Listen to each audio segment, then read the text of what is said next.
రోజుల కోర్సు పూర్తి చేస్తే చాలు 100% ప్లేస్మెంట్ సపోర్ట్ తో సాఫ్ట్వేర్ జాబ్ మీ సొంత. వెంటనే కోడ్ జ్ఞాన్ డెస్టినేషన్ ని సంప్రదించండి. నమస్తే, నేను విజయ్.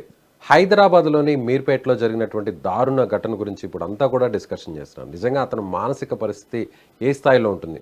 జనరల్గా భార్యను, కుటుంబ సభ్యులను హత్య చేయడం అనేదే దారుణంగా భావిస్తాం. అలాంటిది భార్యని హత్య చేసి ముక్కలు ముక్కలుగా నరికి ఆ పీసెస్ని తీసుకొని కుక్కర్లో ఉడికించి ఎండబెట్టి ఆ తర్వాత రోట్లో దంచి వాటిని పౌడర్ చేసిన తర్వాత కాలంలో కలపడం, ఇవంతా కూడా వినడానికి చాలా దారుణంగా అనిపిస్తున్నప్పటికీ అతని మానసిక స్థితి ఏ స్థాయిలో అలా మారిపోయి ఉంటే ఇంతటి దారుణానికి ఒడిగొట్టుకుంటాడు. సో దీని గురించి డిస్కస్ చేద్దాం. మనతో పాటు లైవ్ కాల్లో ఉన్నారు సైకాలజిస్ట్ పూజిత గారు. నమస్తే అండి. సో అతని మానసిక పరిస్థితి ఏ విధంగా ఉండొచ్చు ఆ విధంగా చేశాడంటే? అది వినడానికి చాలా స్పైన్ చిల్లింగ్ గా ఉంది. అంటే వెన్నులోంచి వణుకొచ్చి అంత దారుణంగా ఉంది. అసలు న్యూస్ నేను ఇప్పుడే చూశాను.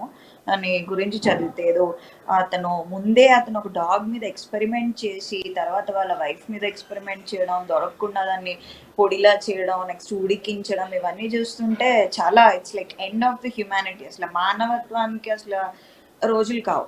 ఇది మనం మెయిన్ గా తీసుకోవాలంటే it again comes down to మిసోజినీ అండి. మిసోజినీ అంటే ఆడవాళ్ళ పట్ల ఒక రకమైన విపరీతమైన హేట్రెడ్, కోపము, రివెంజ్ తీసుకోవాలన్న మెంటాలిటీ, అండ్ ఇంకా మిగతా ట్రేడ్స్ చెప్పుకోవాలంటే సాడిజము, నార్సిసిజము, ఇవన్నీ పక్కన పెట్టేస్తే మాత్రం ఇది మాత్రం మిసోజినీ. అంటే మనం ఇప్పుడు బతుకుతున్న సమాజంలో మనం తీసుకున్నట్లయితే నేను మామూలుగా వాడేదే సోషల్ మీడియా చాలా తక్కువ. ఐ మీన్ రీల్స్ చేయడానికి నా టీం పోస్ట్ చేస్తారు.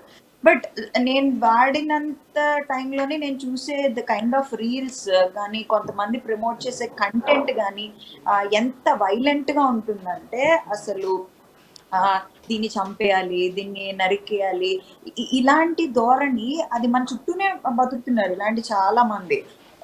అది మనం నోటీస్ చెయ్యట్లేదు. అసలు అతను అలాంటి మృగం, అలాంటి ఒక హ్యూమన్ యానిమల్ అసలు ఈ సొసైటీలో బతుకుతున్నాడు అంటేనే నాకు చాలా చాలా విచిత్రంగా ఉంది.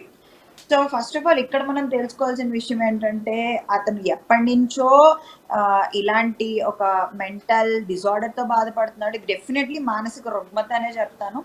బట్ ఇలాంటి వాటిల్లో ఏంటంటే కొన్ని లాస్ ఉన్నాయి. ఆ లాస్లో ఏంటంటే ఇతనికి మానసిక రుగ్మత, లేదా నాకు ఏదో మెంటల్ హెల్త్ ప్రాబ్లం ఉంది, లేదా నేను కండిషన్ సఫర్ అవుతున్నాను అని చెప్పి కొన్నిసార్లు ఏంటంటే కోర్టులో దాన్ని డిఫెన్స్ కింద తీసుకొని వీళ్ళు ఆ శిక్షను తప్పించేసుకోవడము, లేదా సైకియాట్రిక్ హెల్ప్ కోసం, ట్రీట్మెంట్ కోసం జాయిన్ చేయడము, వీళ్ళని శిక్షలు తగ్గించేయడం, ఇలాంటివి చేస్తూ ఉంటారు.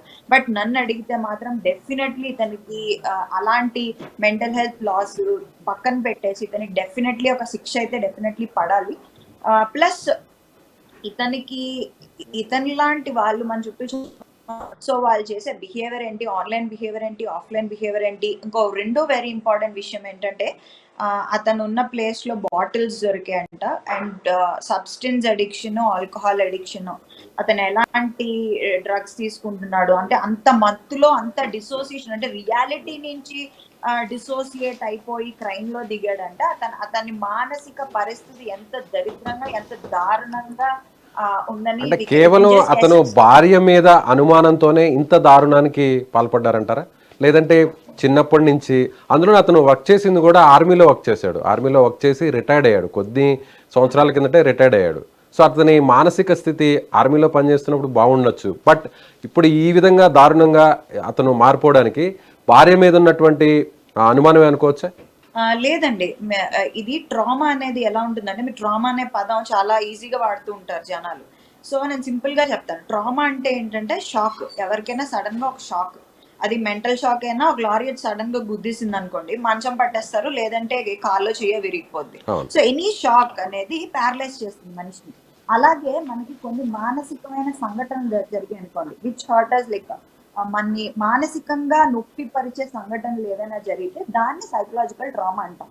సో ఈ ట్రామాటిక్ సిచ్యువేషన్స్ ఆర్ ఈ ట్రామాటిక్ అనుభవాలు అనేవి చిన్నప్పటి నుంచి జరగచ్చు, లేదా యుక్త వయసులో జరగచ్చు. మోస్ట్లీ అయితే కడుపుతో ఉన్న, అంటే మనిషి కడుపులో ఉన్న దగ్గర నుంచి కూడా, ప్రీనాటల్ డెవలప్మెంట్ నుంచి కూడా, తల్లికి చుట్టూ సిచ్యువేషన్స్ బాగాలేకపోయినా, వైలెంట్ గా ఉన్నా సరే ఆ ట్రామా అనేది వీళ్ళు క్యారీ చేస్తారు. బట్ మోస్ట్లీ చాలా మందికి ఇలా ఇంత దారుణంగా తయారయ్యారంటే డెఫినెట్లీ అది చైల్డ్హుడ్ ట్రామా కానీ, టీనేజ్ ట్రామా కానీ అవ్వచ్చు. ఇప్పుడు మనం మీకు ఈజీగా చెప్పాలంటే మీరు కొన్ని తమిళ సినిమాలు లేదా మలయాళం సినిమాలు కానీ తీసుకున్నట్లయితే మీరు చూసినట్లయితే వాళ్ళు చూపిస్తాడు చిన్నప్పటి నుంచి ఫస్ట్ సెకండ్ హాఫ్ లో చూపిస్తాడు అసలు ఇలా బిహేవ్ చేయడానికి, ఇంత క్రైమ్ చేయడానికి, లేదా ఆడవాళ్ళందరినీ చంపేయడానికి చూడండి ఒక లిస్ట్ వేసుకుని ఈ పర్టికులర్ మొగుళ్ళని మోసం చేసే వాళ్ళని, లేదా ఈ పర్టికులర్ ఆడవాళ్ళని లైక్ లేడీస్ ని మోసం చేసే వాళ్ళని చంపేయడం ఒక వరుసగా, అంటే ఒక టార్గెట్ కింద పెట్టుకొని.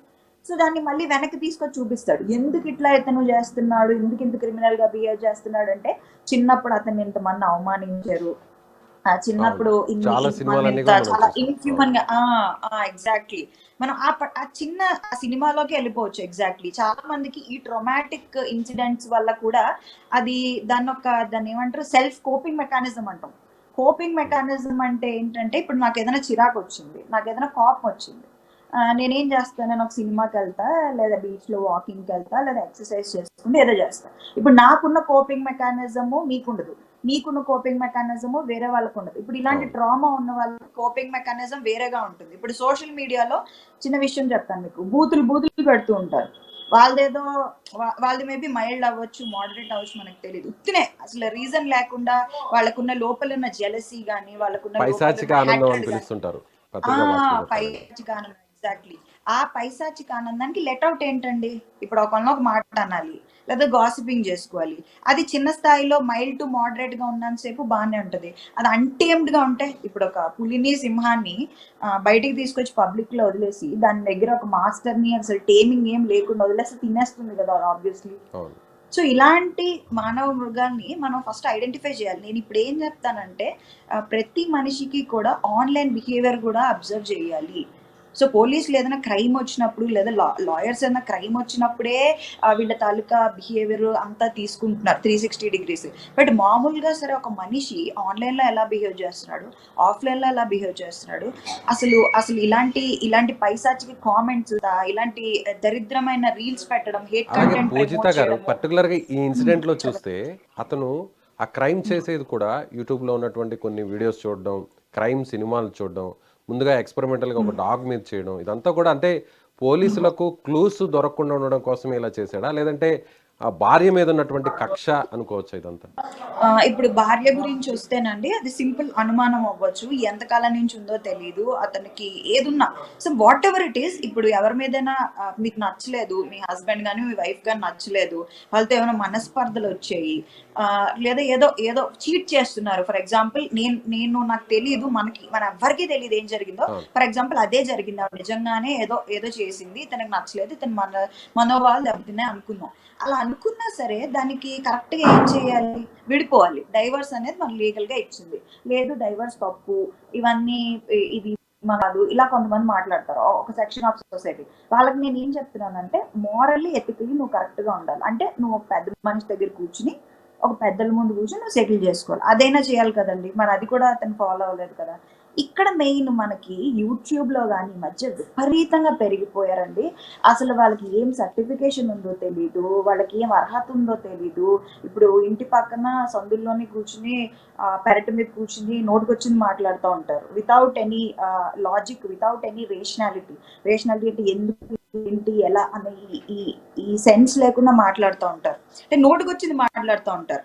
సో దానికి ఫిల్టర్ లేకుండా యూట్యూబ్ అది అలాగే అలౌ చేస్తున్నది, ఇన్స్టాగ్రామ్ అలాగే అలౌ చేస్తున్నది. I'm really shocked by the content అనమాట. థ్యాంక్ యూ పూజిత గారు. ఇది సైకాలజిస్ట్ పూజిత గారు చెప్తున్న దాని ప్రకారం ఖచ్చితంగా అతను మానసిక స్థితి చిన్నతనం నుంచి కూడా కొన్ని సంఘటనలను ఆ విధంగా మార్చివేసి ఉంటాయి. అయితే భార్య మీద అనుమానం ఉన్నప్పటికి కూడా వేరే రకంగా, అంటే విడాకులు తీసుకొని విడిపోవాలి, కానీ ఇంత దారుణంగా, ఇంత క్రూరంగా చంపడం అనేది మాత్రం దారుణం అంటున్నారు. ముఖ్యంగా ఆన్లైన్లో ఉన్నటువంటి కొన్ని సోషల్ మీడియాలో ఉన్నటువంటి కొన్ని సైట్స్ కూడా ఇందుకు కారణాలుగా మారుతున్నాయని ఆమె చెప్తున్నారు. Thank you so much.